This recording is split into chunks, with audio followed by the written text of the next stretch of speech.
It's great to be exhorting one another. And tonight we are just being reminded that our path as Christians are not a bed of roses or path of roses, that we need to be very wise, very circumspectly, because we know that the days are evil. And therefore, the topic of tonight is do not love the world. And we get our leading verse in 1 John chapter 2, verses 15 to 17. Now, I have colored up this verse a little bit so that we can see now what is the stress points. 1 John 2:15 says, do not love the world or the things in the world. So you can see I've made the in a bit bolder because that is where the crux of the matter lies. If anyone loves the world, then the love of the Father is not in him. In other words, the worldly things and the Father does not go hand in hand. Verse 16, for all that is in the world. Now, so we get now the description of the things that are in the world, the desires of the flesh and the desires of the eyes and the pride of life is not from the Father, but is from the world. Verse 17, and the world is passing away along with all its desires. In other words, it's only temporal. But whoever does the will of God abides forever. And that's the promise, that's the hope that we are striving for. So do not love the world and nor the things that are in the world. So what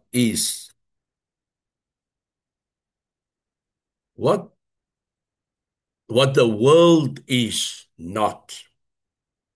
So we have been reading now from the world, and we have gone to school, and we all had in our classroom the world ball, which all of us has many a times played with, so circle it and all those things. So there's always this globe in the classroom, and they say it's the world globe. You can find yourself any country on that globe. And that is not the world. The earth ball is not the world as we have it here. The physical world is not what is being spoken of here. Genesis 1 and verses 1 says, in the beginning, God created the heavens and the earth. So that is not the world. In fact, what I've read now or I've studied is that the Hebrews didn't have a word that can describe what we have today, the world. They did not. So the only thing that they could do is to say, God, in our language, we would have said, in the beginning, God created the world or the earth ball or whatever. But in Hebrews, he would say, God created the heavens and the earth. That is the closest that they could come in to describe the world as we know it today. It is also in verse 31, we would see it says, and God saw everything that he had made, and behold, it was very good. And there was evening and there was morning, the sixth day. In other words, what we learn is in 6 days, God created the heavens and the earth. Not and so we find that this is not what our verse, our texts are talking about. Sorry, this is not what the text is talking about. Love not the world. It is not the earth ball. Then we find the second point, uh, uh, what the world is not. It is not the human world or mankind. So we got the leading verse there is John 3:16, for God so loved the world that he gave his only son, that whosoever believes in him should not perish but have ever eternal life. And so I struggled a little bit with this. How can it not be? How can the world not be mankind? Because if it's not mankind, and it is not the physical world that we know as the earth, and when I studied deeper into this, I found that the world or mankind is made up of those that are for God, and there are those that are not for God. So you cannot put them all under one blanket. So when the Bible says, "For God so loved the world that He gave His only Son," He gave it for those that are for Him. First John 4, 9 and 10 takes us further. It says, "In this the love of God was made manifest amongst us, that God sent his only Son into the world so that we might live through him." Verse 10, "In this is love, that we have loved God, but he loved us and sent his Son to be the propitiation for our sins." And so these two verses say, the one says what the world is not. It is not the physical ball that we know as the earth, and it is, I would say, not all mankind, because there's mankind that was for him. The other word that I also needed to use here for world is the cosmos. But we are now to do with the cosmos is that which the earth is part of, the wide expanse out there. So this is not what the world is like. It is something that we're going to find, we find attractive in the world. Now, what the world is, number one, it is the world of sin. You see how this come in now? The human world, as we say in mankind here, is part of it. There's those that are sinful, and there are those that are for God and are subjected to Him. So the world is the sinful world. Ephesians 2, verse 1 to 2 says, "And you were dead in the trespasses and sins in which you once walked, following the course of this world, following the prince of the power of the air, and the spirit that is now at work in the sons of disobedience." So that is the world that we are talking about. What is the world? The world is referring to the sinful nature of man. It is the domain of Satan. First John 5 and 19 says, "We know that we are from God, and the whole world lies in the power of the evil one." So can you see when the scripture teaches us, love not the things of the, let me say, do not love the world or the things of the world. It means do not love the sinfulness of the world. Why not? Because God hates sins, and the sin is the domain of Satan. Therefore, what the world is not is that part which is dominated by Satan.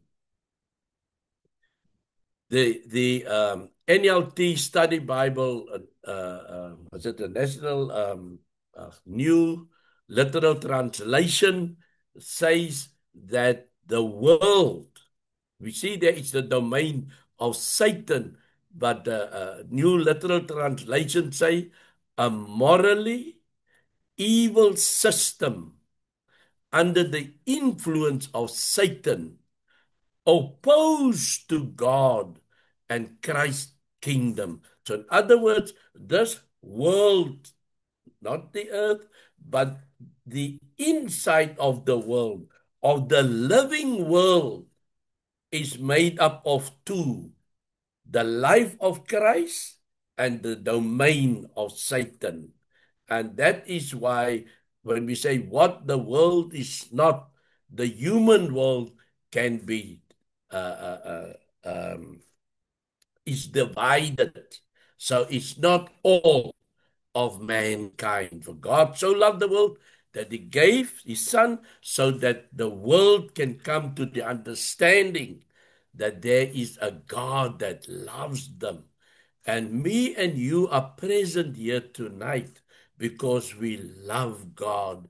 And so we are not part, but we need to be made aware from where we were taken. So the world is the sinful world, the domain of Satan, and it's a morally evil system under the influence of Satan, opposed to God and the Christ kingdom.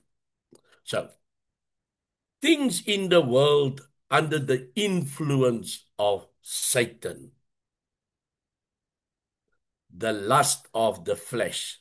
So this is what I did underline in there when it says, do not love the world or the things in the world. If anyone loves the world, the love of the Father is not in him. For all that is in the world, the lust of the flesh. So we're going to see there is three worldly character in that in the verse of 1 John 2:15 to 70. The lust of the flesh, and part of it, as we see Galatians 5:19 to 21, we find is the unbridled desires of the flesh.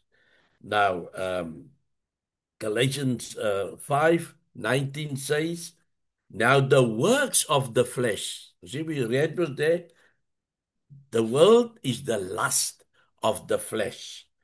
Where am I now? Now the works of the flesh are evident: sexual immorality, impurity, sensuality, idolatry, sorcery, enmity, strife, jealousy, fits of anger, rivalries, dissensions, divisions, envy, drunkenness, orgies, and things like these. I warn you, says the Apostle Paul to the Galatians, as I warned you before, that those who do such things will not inherit the kingdom of God. So, what is the world of sinful world? It consists of all these things, which is the lust of the flesh, of the desires of the flesh. So it's which we must control. Matthew 5:28 says, but I say to you that everyone who looks at a woman with lustful intent has already committed adultery within his with has already committed adultery with her in his heart. And that is how fine Jesus cut it. He said, by just looking at the woman and desiring after her, because it's the lust of the flesh, you already committed adultery in yourself. And so it shows how careful we need to be. I remember years ago they interviewed President Carter of I think he passed on earlier this year. I don't know if he made 100 or was 99, but he was a great age, President Carter. And the reporter asked him about this question: I think, remember, he was previously a Baptist reverend or pastor or something like that. And they asked him about this question. And he said, well, I must admit, I must have sinned many times. When I read this verse, it leaves me with shock.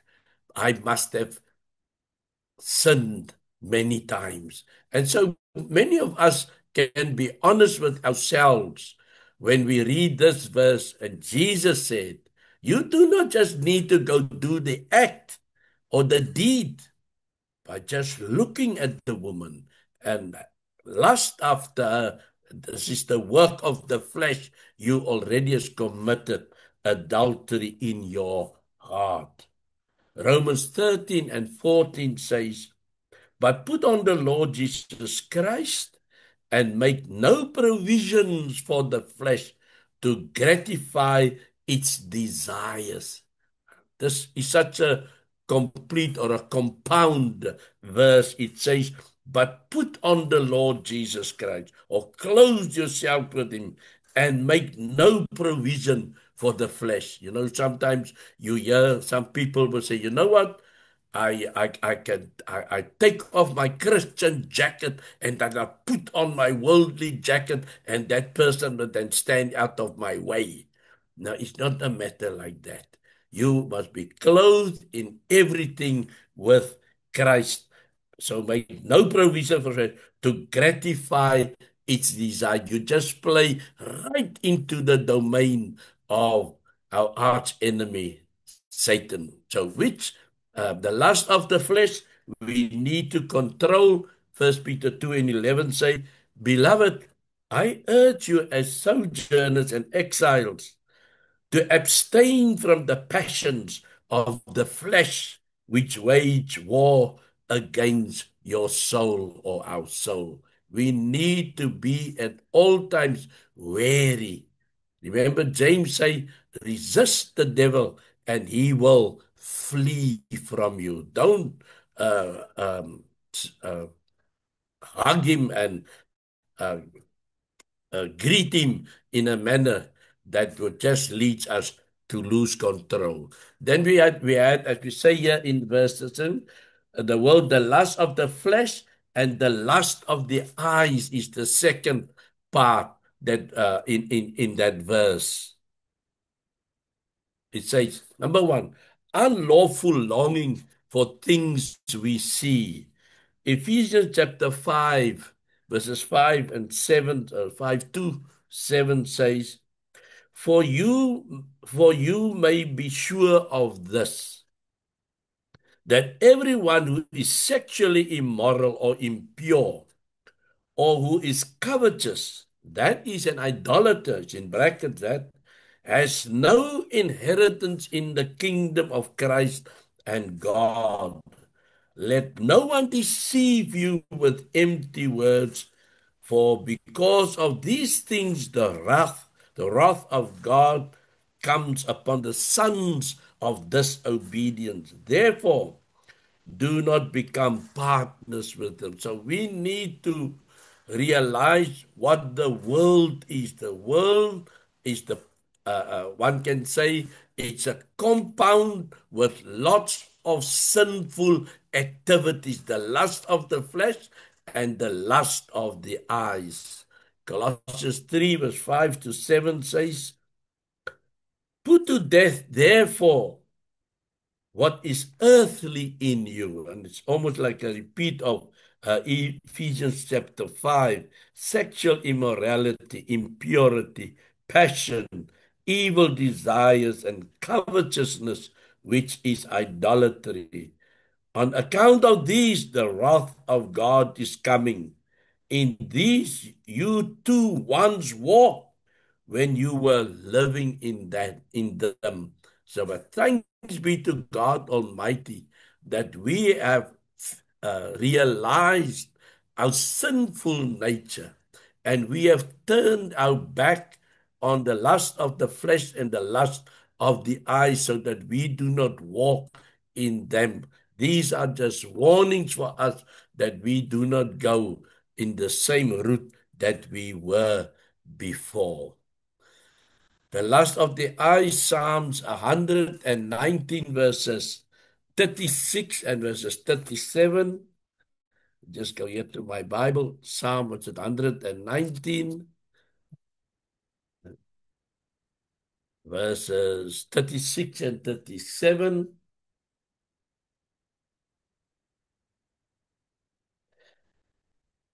It says, incline my heart to your testimonies and not to covetousness. Turn away my eyes from looking at worthless things and revive me in your way. So the psalmist here is telling us the lust of the eyes, he's praying that we need to turn away my eyes from looking at worthless things. So we can see how the word of God is there to guide us.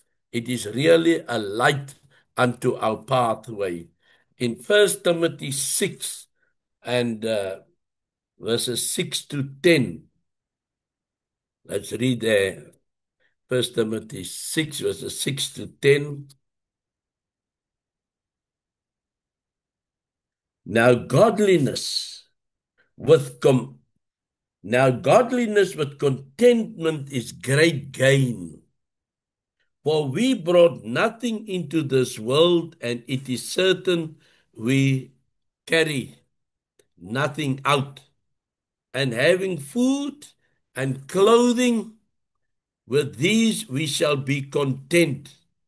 But those who desire to be rich fall into temptations and a snare, and into many foolish and harmful lusts, which drown men in destruction and perdition.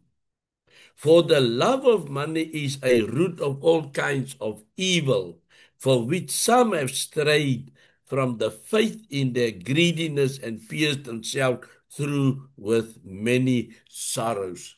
And always when we read this verse, money is not the problem. We cannot do without money.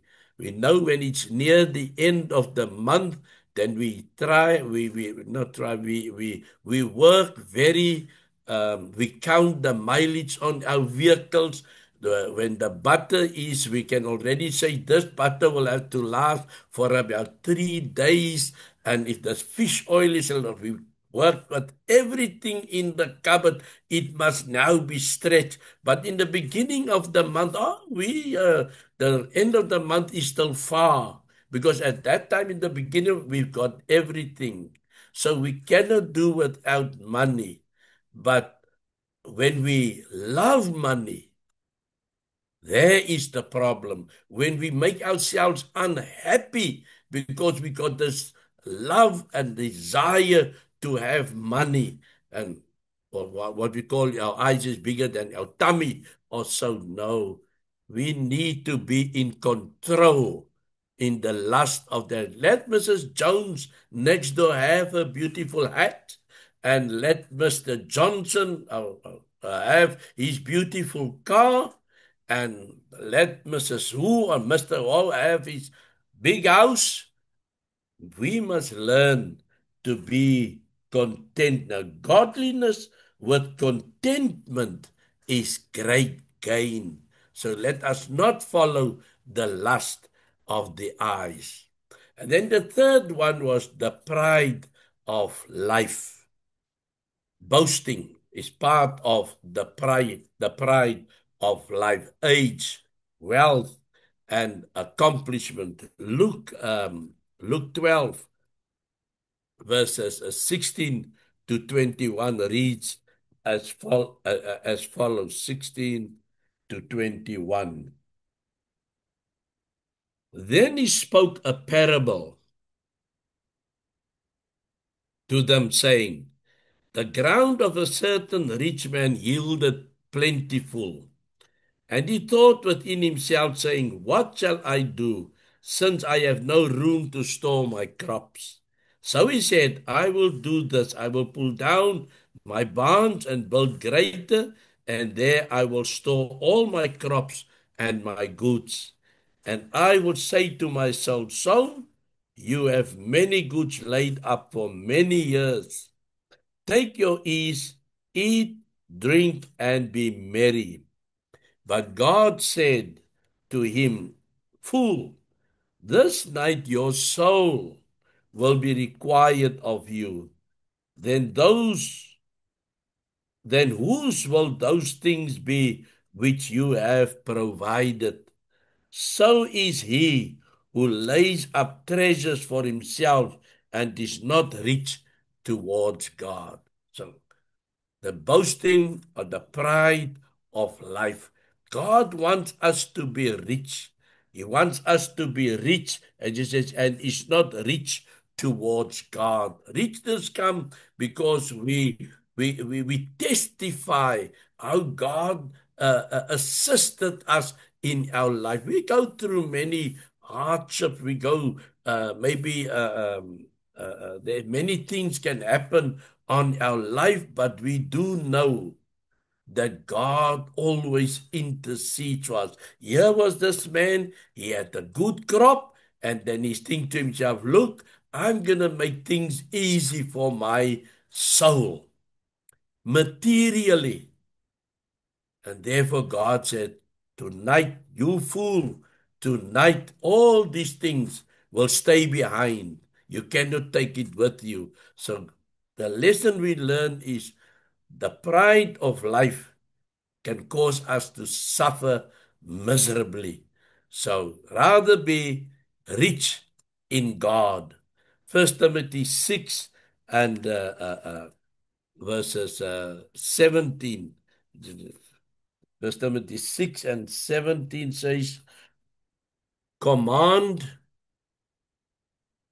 Command those who are rich in this present age not to be haughty, nor to trust in uncertain riches, but in the living God, who gives us richly all things to enjoy. Have you read that? The previous verse said we must be rich in God. And here it says that, uh, where am I now? Um, uh, who, nor to trust in uncertain riches, but in the living God, who gives us richly all things to enjoy.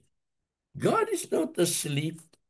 He takes care of all of us, and is want to see that his children are well kept. But we are those that, as we see here, command those who are rich in this present age not to be haughty, nor to trust in the certain riches, but in the living God. Do not build your life on the sand, because when the storms of life come, you will not remain standing. Your fall will be great. Philippians and chapter 2, um, verses 3. Just get there quickly. Philippians chapter 2 and verses 3.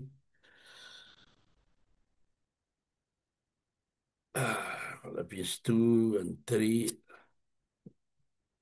He says, let nothing be done through selfish ambition or conceit, but in lowliness of mind, let each esteem others better than himself. So we must be busy doing something. You see, let nothing be done through selfish ambition. No, it's not about me. It's about my fellow brother. It's about my neighbor, and so on. It is not about me. It says, let nothing be done through selfish ambition or conceit, but in loneliness of mind. Let each esteem others better than I am a nothing. But I see my neighbor, I see my brother, I see my sister, I see those that need God's attention, and I am there as an instrument for God. So do not love the world. And other part is immorality, materialism, and accomplishments. You cannot love the world and the Father.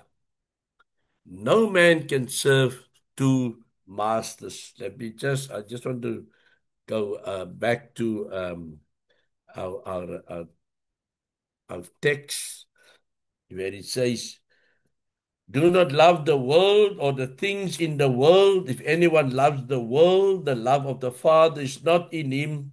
For all that is in the world, the lust of the flesh, the lust of the eyes, and the pride of life is not of the Father, but of the world. Now we get to verse 17. And the world is passing away, and the lust of it, but he who does the will of God abides forever. So we must make a decision. Do we want to serve? The domain of Satan, the world, or God? And in uh, Matthew 6 and 24, we have this that we cannot serve two masters. The reason is we're going to hate the one and love the other one. Let me just see 6:24. It says, no one can serve two masters. For either he will hate the one and love the other, or else he will be loyal to the one and despise the other. You cannot serve God and mammon. And most of the biblical scholars bring our attention to that this mammon is money. It's money. So Jesus contrasted the heavenly values with earthly values when he explained that our first loyalty should be to those things that do not fade, cannot be stolen or used up, and never wear out. We should not be fascinated with our possessions, lest they possess us. God alone deserves to be our master. Either we store our treasures with God, as we have in 6:20 and verses 21, it says, but lay up for yourself treasures in heaven, where neither moth nor rust destroys, and where thieves do not break in and steal. For where your treasure is, there your heart will be also. Focus our eyes on him, verses 22 to 23 of Matthew 6. The lamp of the body is the eye. If therefore your eye is good, your whole body will be full of light. But if your eye is bad, your whole body will be full of darkness. If therefore the light that is in you is darkness, how great is that darkness? And so we find that cannot serve two masters, and that is how the scriptures is. And we need to serve him alone, or else we do not serve him at all. Where does your ultimate allegiance lie? Loving the world makes you an enemy of God. James, the book of James, chapter 4 and verses 4, it says, James 4 and verses 4,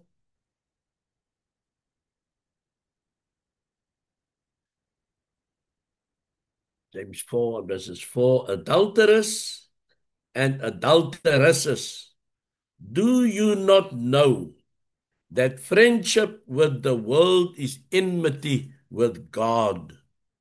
Whoever therefore wants to be a friend of the world makes himself an enemy of God.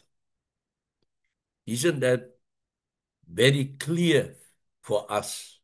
As I say, it's a reminder for us that we are just polishing ourselves up again so that we can shine again for God. The world is passing away. This world will not stand forever. The world and everything it will pass away. Second Peter 3 and verses 10 brings us to that conclusion. Since Second Peter 3 and verses 10, but the day of the Lord will come as a thief in the night, in which the heavens will pass away with a great noise, and the elements will melt with fervent heat. Both the earth and the works that are in it will be burned up. So warning that Peter is saying that this world will not stand forever. Even Jesus also said, in the first, the world was destroyed by water, but this time he's going to destroy it with fire. We are all passing away. In the last couple of weeks, I can almost say every week, I have a dear friend or a family member, but we are all, so to say, in the same age range, and they are passing away. It makes me realize that our time on earth is very limited. First Peter 1 and 24. Let's just read there, just to set your mind that this is ongoing. We are not here forever. First Peter 1 and 24. Okay, next page. Because all flesh is as grass, and all the glory of man as the flower of the grass. The grass withers, and its flower falls away, but the word of the Lord endures forever. Now, this is the word which by the gospel was preached to you. We are not here forever. He's using nature to say that we know that as we drive to church Sunday mornings or so, we can see all the trees, even there the vineyards. All of them was dry pieces of wood.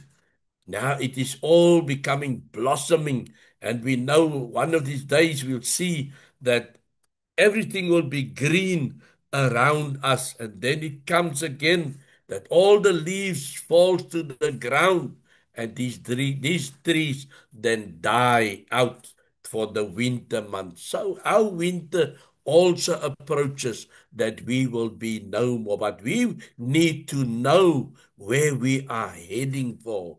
James chapter 4, verses 13 and 14 says, come now, you who say, today or tomorrow we will go to such and such a city, spend a year there, buy and sell and make a profit, whereas you do not know what will happen tomorrow. For what is your life? It is even a vapor that appears for a time, a little time, and then vanishes away. Wow, beautifully said by James. And so we make plans.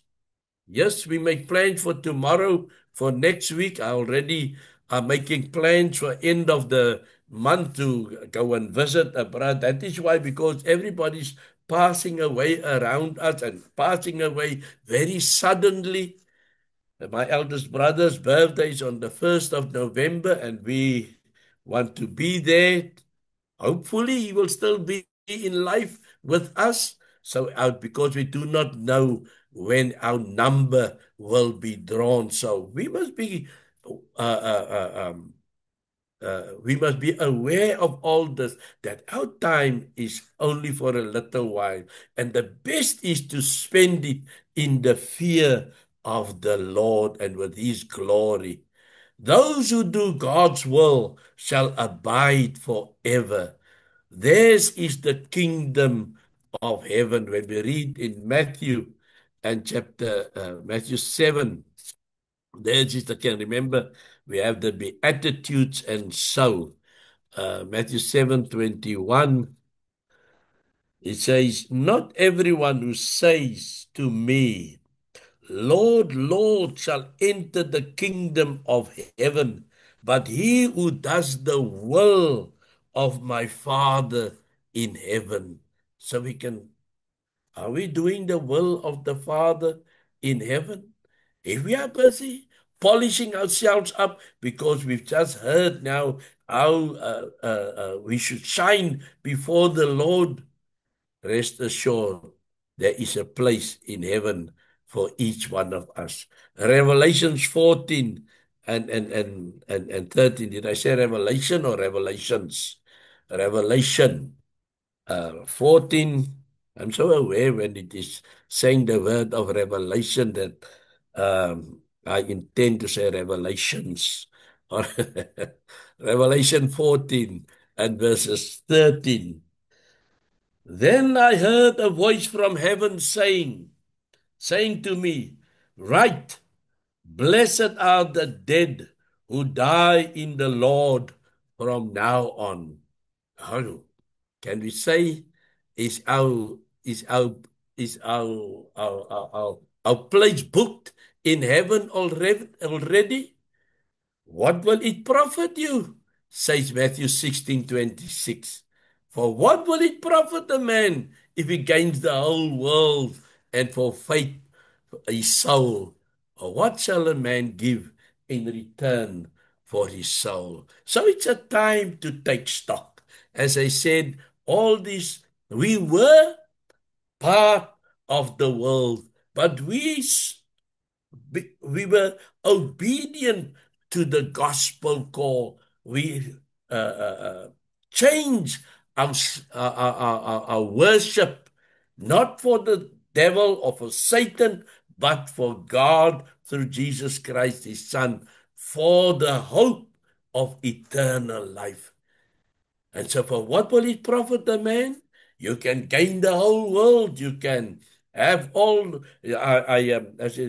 I just read something in the this week, something about Michael Schumacher. Well, he was now if I have to say now, my idol racing driver, and so on. And so anything when I just see Michael Schumacher, yeah, this man has got the world's money. And it's only the world's money that's keeping him alive, if one have to say so.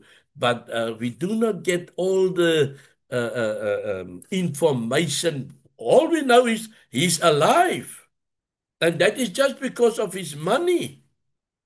But is it a life that we want to live? Ah, well, that is how the worldly people live. It is, what is the word I'm looking for? That you are gambling.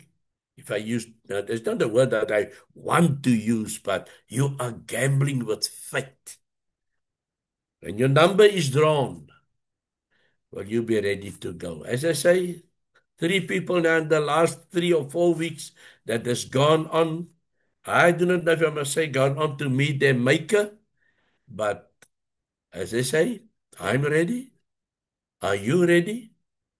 What will it profit if you've done everything just to please your friend or the world, but you fail and you have nothing to bring to the Lord? May the Lord bless you. This is the end of the lesson tonight. Let me just go out there, stop.